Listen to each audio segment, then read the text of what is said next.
Bonjour à tous et à toutes, je me prénomme Marie-Claude Frey et je vous dis, soyez les bienvenus pour entendre ce message sur la partie de l'enseignement. Donc ce sera le titre, le talent.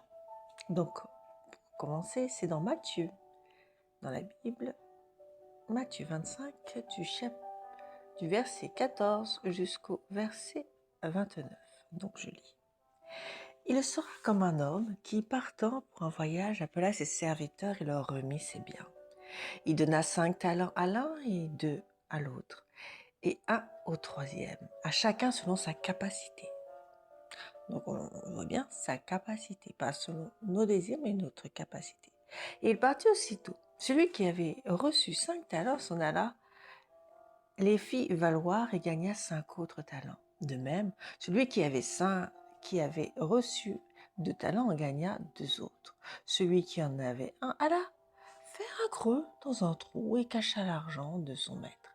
Longtemps après, le maître et ses serviteurs revint et leur fit rendre compte.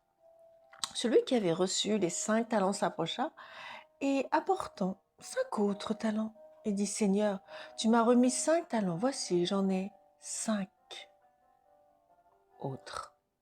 Son maître lui dit, c'est bien, bon et fidèle serviteur. Tu as été fidèle en peu de choses, je te confierai beaucoup. Entre dans la joie de ton maître. Celui qui avait reçu 2 talents s'approcha et il dit, Seigneur, tu m'as remis 2 talents. Voici, j'en ai gagné 2 autres. Son maître lui dit, bien, bon et fidèle serviteur, tu as été fidèle en peu de choses, je te confierai beaucoup. Entre dans la joie de ton maître. Et celui qui avait reçu qu'1 talent s'approcha ensuite et dit, Seigneur, je sais que tu es un homme dur, qui moissonne, où tu n'as pas semé, et qui amasse où tu n'as pas vanné. J'ai eu peur et je suis allé cacher ton talent dans la terre. Voici, prends ce qui est à toi. Son maître répondit, serviteur méchant et paresseux, tu savais que je moissonne ou je n'ai pas semé et que j'amasse ou je n'ai pas vanné. Il te fallait donc remettre mon argent au banquier et à mon retour, j'aurais retiré ce qui est à moi avec un intérêt. Ôtez-lui donc le talent et donnez à celui qui a les 10 talents. Car on donnera à celui qui a, et il en sera dans l'abondance. Mais celui qui n'a pas, on ôtera même ce qu'il a. Si vous voulez lire la suite, n'hésitez pas à lire dans la Bible. Donc pour en venir au talent, donc on peut constater que c'est un homme qui a des serviteurs et qui leur confie des tâches bien précises. Et on voit que le premier en a 5 et les fait valoir à sa façon. Et du coup, il en amasse encore 5 autres, parce qu'il veut faire la joie de son maître. Le deuxième fait la même chose, il a 2 talents, il le fait valoir, et il a 2 autres. Tandis que le dernier, il a vu la colère de son maître, il a trouvé un intérêt à cacher l'argent, à attendre le maître.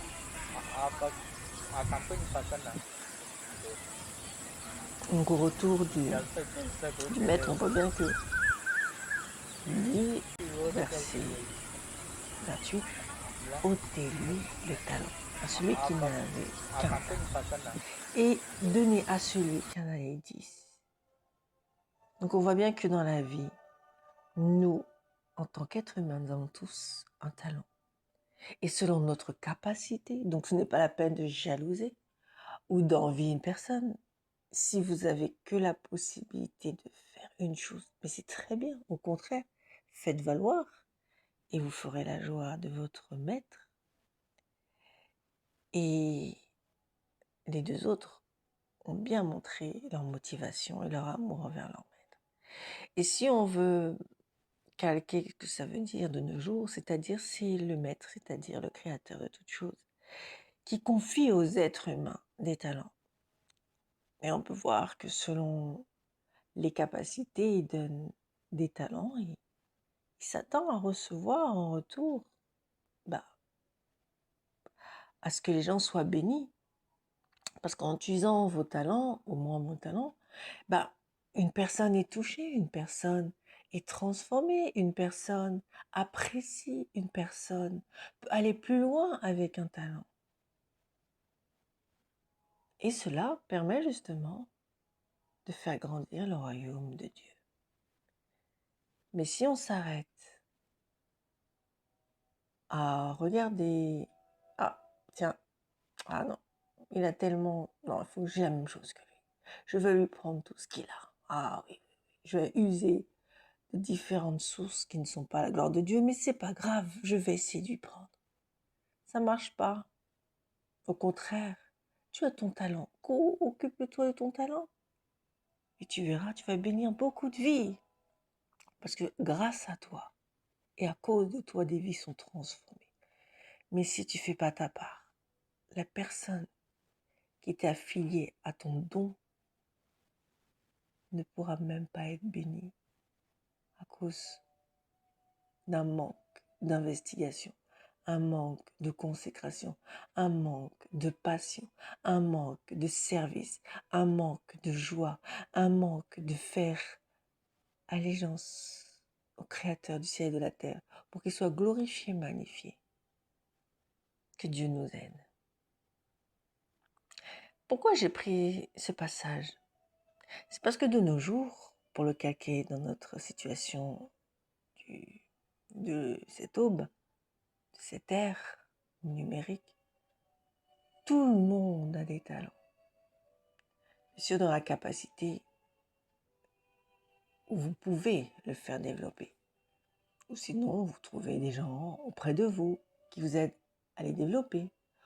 Ou vous vous affiliez à d'autres personnes pour pouvoir développer. Mais si vous avez la capacité, c'est que vous pouvez le faire valoir. Et je vous encourage que vous ayez 1 ou 2 ou 5 ou voire plus. Soyons reconnaissants que Dieu nous aide dans notre projet. Et surtout, veillons à ce que Dieu et nous soyons tous les deux en symbiose pour faire sa volonté. Parce que parfois, si vous divulguez vos intentions, certains seront jaloux. Parce qu'ils n'auront pas les mêmes talents que vous, et alors, ce n'est pas grave. Vous êtes unique, donc vos pensées seront uniques, votre attitude sera unique, vos ambitions seront uniques, et votre vie est unique. Donc, à travers ce moment, je voulais juste que vous puissiez commencer à chercher vos dons et vos talents. Pour ce faire, c'est très simple. Si vous êtes chrétien, vous prenez 1 semaine ou 2. Et là, vous priez le matin et le soir et vous demandez au Seigneur. Vous prenez un temps pour lire les chapitres de la Bible, méditer la parole, donc vous pensez à un sujet. Tout au long de la journée, vous continuez à penser à ce sujet, sur le verset qui vous a touché. Et un jour, Dieu vous mettra à cœur ce qui est pour vous. Et si ça échoue, c'est pas grave, vous refaites la même chose. Vous passez du temps avec Dieu le matin, le soir et dans la journée, vous méditez le verset qui vous a touché et il vous donnera un autre sujet. Et à un moment donné, à force de persévérance, vous verrez que ça puisse fleurir, que ce soit dans le monde séculier ou que ce soit à votre compte, du moment que votre talent n'est pas enterré, mais qu'il porte du fruit autour de vous, afin que vous puissiez entrer dans la joie de votre maître. Parce que nous sommes porteurs de choses qui peuvent toucher autour de nous. Donc, soyons confiants, n'ayons pas peur, avançons avec le don que Dieu nous a donné. S'il est farfelu, c'est sûr qu'on n'ira pas loin. Mais si il parle dans la vie de plusieurs personnes pour encourager, pour bénir, je vous encourage à avancer avec. Voilà, c'était mon partage. Si vous voulez laisser des commentaires ou vous encouragez les uns les autres, n'hésitez pas. Pour ceux qui ont l'esprit négatif, je vous bénis déjà à l'avance, que Dieu vous bénisse. Et c'est un moment de réflexion pour que nous soyons dans la bienveillance les uns envers les autres.